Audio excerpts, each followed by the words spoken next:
I was about to slip out of the rehearsal dinner when I heard my name. My cousin Ashley stood up with that venomous smile and introduced me as the eternal single woman who never moved on. People laughed. I forced a smile. Then the best man asked for the microphone. When I recognized that voice, my heart stopped. Mason Carter. The boy who kissed me 14 years ago and disappeared without explanation. And he was looking directly at me. I didn't want to go to that wedding. I warned my mother I had an urgent work deadline. I told my sister Sophia I was feeling sick. But the invitation had been sent months ago, when David and I were still together, planning our future. 3 years thrown away when I found the messages on his phone. I left his things on his porch in a bag and never looked back. Ashley had always been like this with me, competitive since childhood. She needed to be the best at everything, even in the family group chats. When I arrived at the vineyard in Chicago, the place was too perfect, with lights hanging between the trees and a breathtaking view. I took a deep breath and repeated 3 things to myself. Smile. Don't drink too much. Leave early. My mother, Margaret, found me as soon as I entered. She gave me an air kiss and adjusted my necklace, even though it didn't need it. You look beautiful, but why do you always wear black? My sister Sophia hugged me, genuinely happy, leaving a pink lipstick mark on my cheek. You came, she whispered, relieved. Uncle Robert shouted from another table. Rose, still in that tiny apartment? Still editing other people's texts instead of writing your own book? Everyone laughed. I just smiled and waved. Ashley appeared floating in her white dress, radiant with bride energy. My favorite cousin. Still single, still beautiful. Let's put your name in line to catch the bouquet. I laughed half-heartedly. The dinner was going normally until Ashley stood up to make a toast. She raised her glass and smiled with that fake sweetness I knew so well. Everyone, I want to introduce my favorite cousin. This is Rose, our eternal romantic, the single woman who never really moved on. The words hit me like a slap. Some people laughed quietly. Others leaned forward, curious. My face burned with shame. I laughed politely, because that's what you do when your family humiliates you, as if it were part of the entertainment. Behind Ashley, her fiancé Daniel made a face. He knew she had crossed the line. My mother gave me that look, half apologetic, half, "Why didn't you bring someone like I suggested?" Sophia squeezed my hand under the table. Her diamond ring scratched my skin. I just smiled and waved, feeling all eyes on me like spotlights. Then Daniel cleared his throat, trying to save the situation. All right, let's keep the toast light. Now, my best man would like to say a few words. Chairs shifted, silverware clinked. I turned to see who he was calling. And then I saw him. Mason Carter.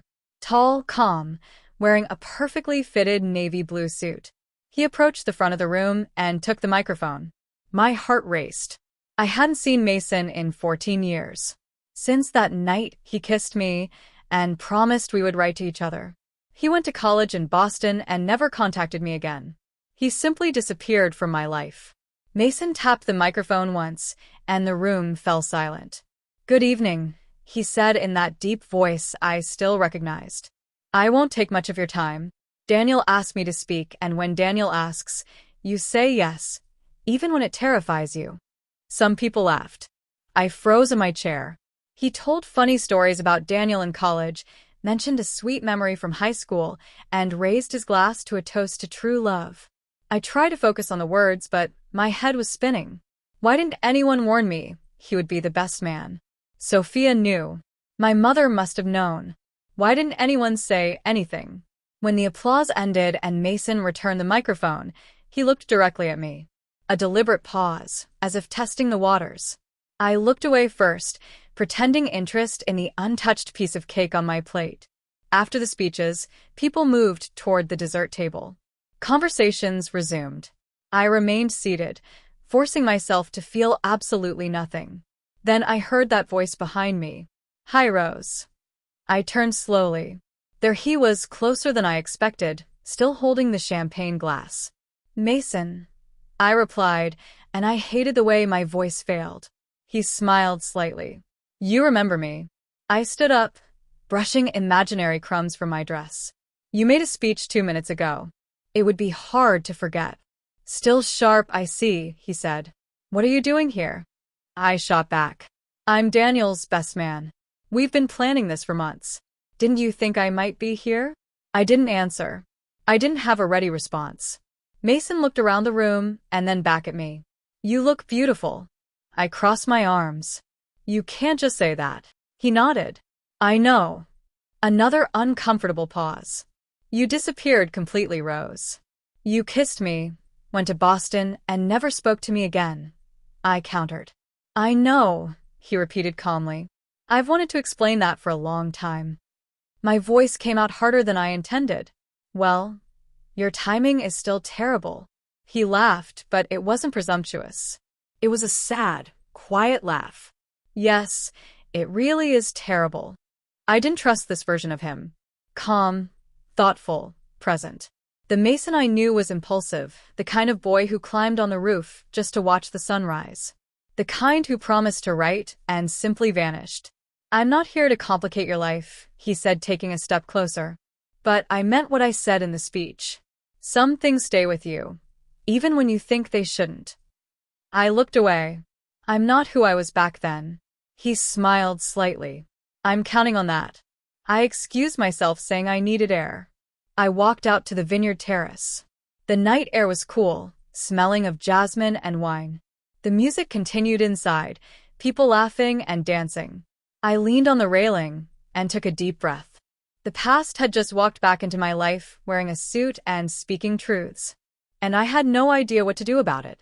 I stayed there longer than I planned, looking at the stars over Chicago, wondering if I should just leave and pretend nothing had happened. The door behind me creaked. Are you okay? Sophia came out holding 2 glasses of wine. She handed me one and leaned on the railing beside me. I'm not crying, if that's what you came to check. She smiled gently. That's not what I came to check. We stood in silence for a minute. You could talk to him, she said finally. I already talked. Sophia took a sip of wine.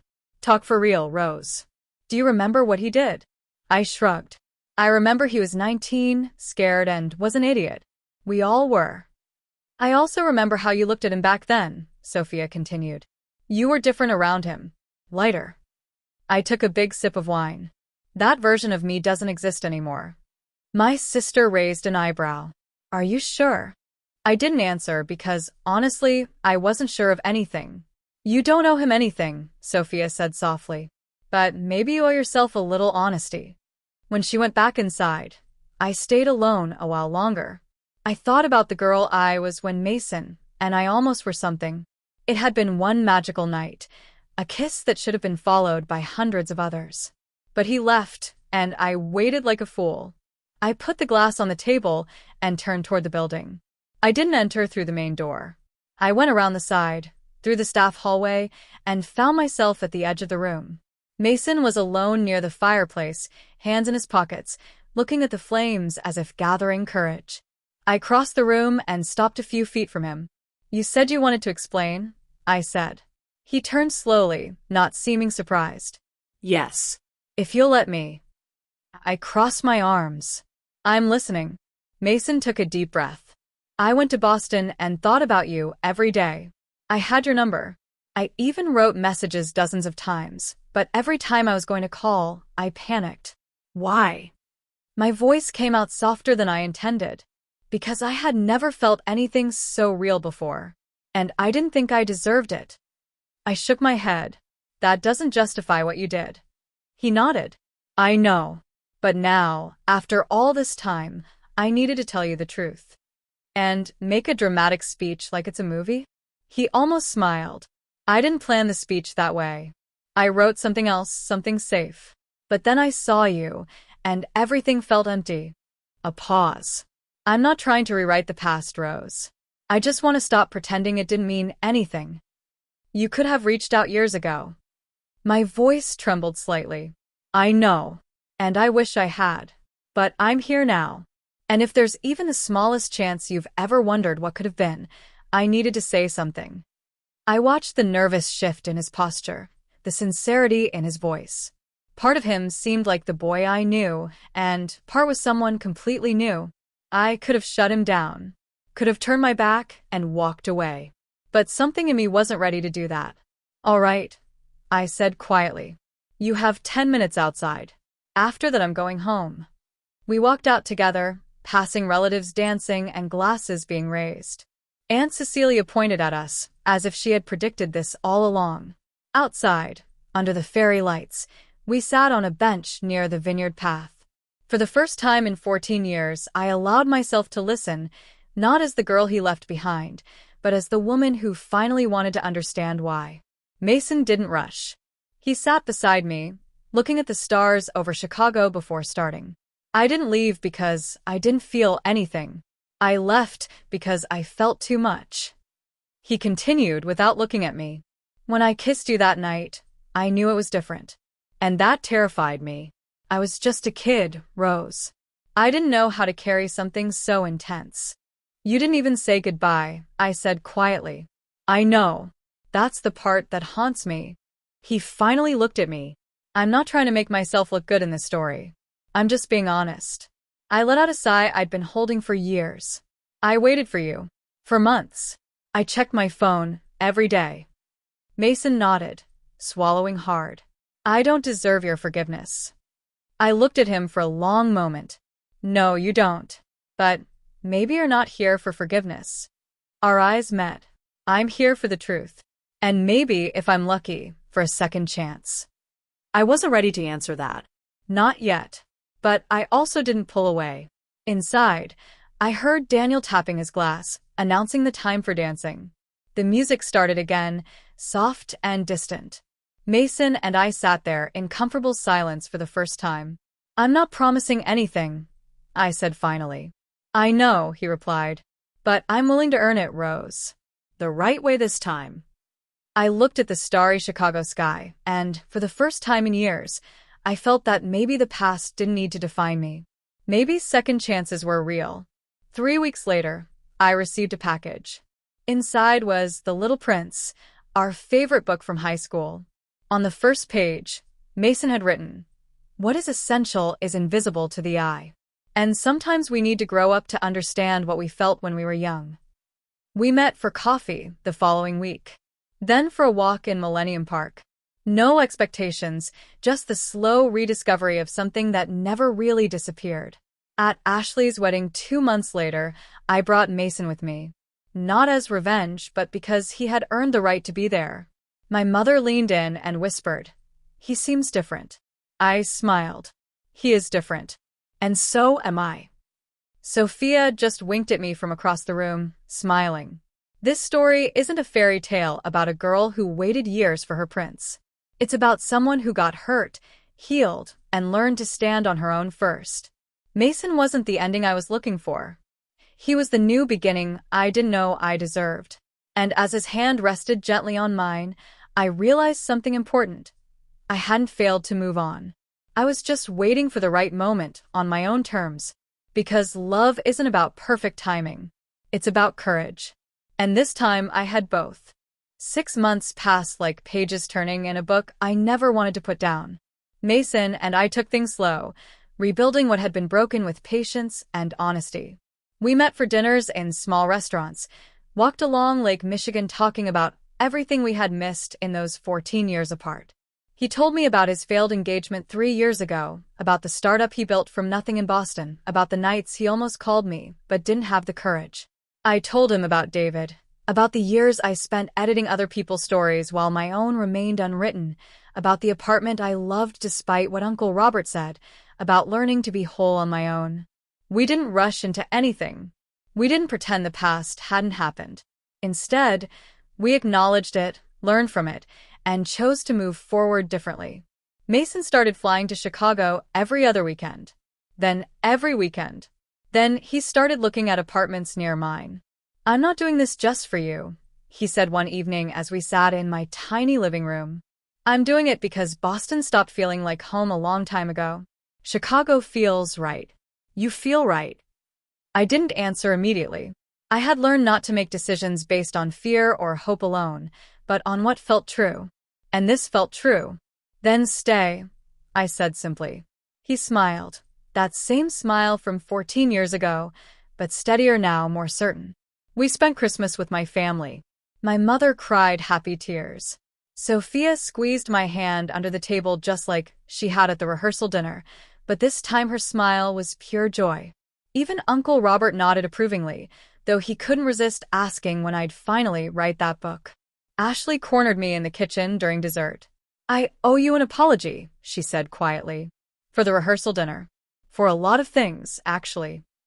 I looked at my cousin, really looked at her, and saw something I hadn't noticed before, her own insecurities, her own struggles. "We're good," I said, and meant it. On New Year's Eve, Mason and I stood on my apartment balcony watching fireworks explode over Chicago. The city glittered below us, full of promise and possibility. "I have something for you," Mason said, pulling a small wrapped box from his coat pocket. My heart raced as I opened it. Inside wasn't a ring, but a key. "It's to our apartment," he explained. "The one I signed the lease on today. 2 bedrooms. One for us, one for your office. So you can finally write that book." Tears filled my eyes. "Our apartment?" He nodded. "If you want it. No pressure, no expectations. Just a space for us to build something real together." I looked at this man who had broken my heart at 19 and spent the last 6 months carefully putting it back together. This wasn't the fairy tale ending I had imagined as a girl. It was better. It was real. It was earned. "Yes," I whispered. "I want it." He pulled me close as the final fireworks painted the sky in gold and silver. Somewhere in the distance, church bells rang in the new year. Mason kissed me softly, and it felt like coming home after a long journey. Not to who I was, but to who I had become. This story didn't end with revenge or vindication. It ended with forgiveness, growth, and the courage to try again. Because sometimes the best love stories aren't about perfect timing or grand gestures. They're about 2 broken people who choose to heal together, to be brave together, to build something beautiful from the pieces of what once was. And as we stood there, wrapped in each other's arms with Chicago sprawling beneath us, I realized that I had finally written my own ending. And it was exactly what I needed it to be. This is my story of triumph. Do you think I handled it correctly? If you were in my shoes, what would you have done? Share your thoughts in the comments. I can't wait to hear your perspective. Don't forget to smash that like button and subscribe to Memorable Stories and Overcoming, where we share inspiring stories of triumph and justice every single day.